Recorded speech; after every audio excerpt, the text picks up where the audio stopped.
اعوذ باللہ من الشیطان الرجیم بسم اللہ الرحمن الرحیم۔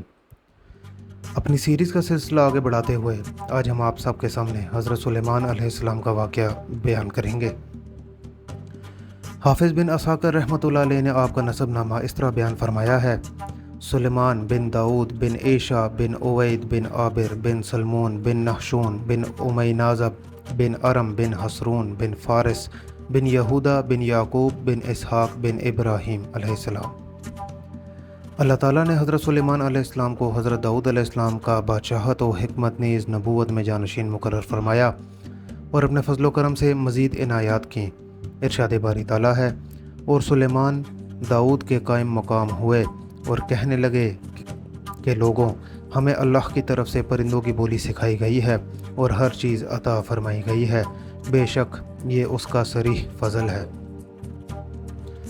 یعنی حضرت سلیمان علیہ السلام نبوت اور بادشاہت میں حضرت داؤد علیہ السلام کے وارث تھے۔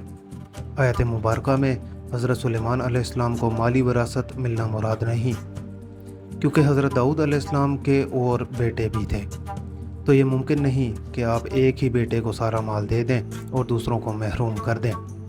اس کے علاوہ متعدد صحابہ کرام رضی اللہ عنہ سے مروی ہے کہ رسول کریم صلی اللہ علیہ وسلم نے فرمایا: ہمارا انبیاء کا کوئی وارث نہیں ہوتا، ہم جو چھوڑیں وہ صدقہ ہے۔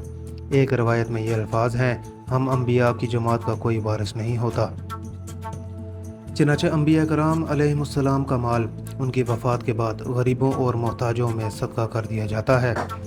یہ ان کے قریبی رشتہ داروں کے لیے مخصوص نہیں ہوتا، کیونکہ ان کی نظر میں دنیا بالکل حقیر اور بے قدر ہے، جس طرح انہیں مبعوث کرنے والے کی نظر میں یہ دنیا حقیر اور ذلیل ہے۔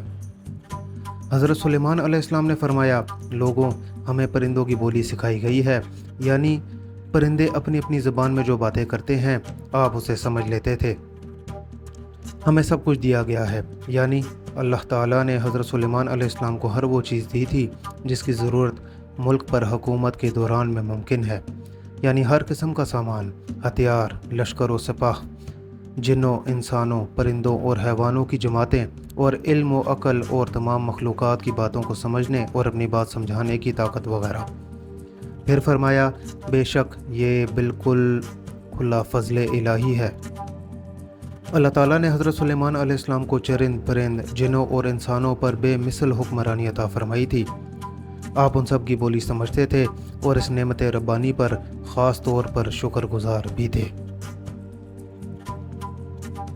ارشاد باری تعالیٰ ہے: اور سلیمان کے لیے جنوں اور انسانوں اور پرندوں کے لشکر جمع کیے گئے، سو ان کی الگ الگ درجہ بندی کر دی گئی، یہاں تک کہ جب چونٹیوں کے میدان میں پہنچے تو ایک چونٹی نے کہا کہ اے چونٹیوں، اپنے اپنے بلوں میں داخل ہو جاؤ، ایسا نہ ہو کہ سلیمان اور اس کے لشکر تمہیں کچل ڈالیں اور ان کو خبر بھی نہ ہو۔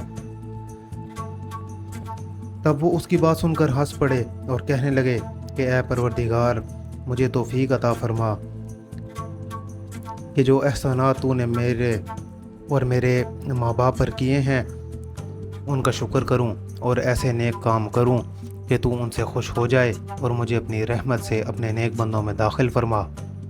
ایک دن سلیمان علیہ السلام نے جنوں اور انسانوں اور پرندوں پر مشتمل اپنی تمام افواج کو جمع کیا اور کسی منزل کی طرف روانہ ہوئے۔ پرندوں نے اپنے پروں سے آپ پر سایہ کر رکھا تھا۔ ہر لشکر پر چھوٹے بڑے افسر مقرر تھے جو تمام افراد کو اپنے اپنے مقام پر رکھتے تھے۔ جب وہ چونٹیوں کے میدان میں پہنچے تو ایک چونٹی نے کہا: اے چونٹیوں، اپنے اپنے گھروں میں گھس جاؤ، ایسا نہ ہو کہ بے خبری میں سلیمان اور ان کا لشکر تمہیں رون ڈالے۔ حضرت سلیمان علیہ السلام نے چونٹی کی آواز سن لی اور جو بات اس نے دوسری چونٹیوں سے کہی تھی سمجھ لی۔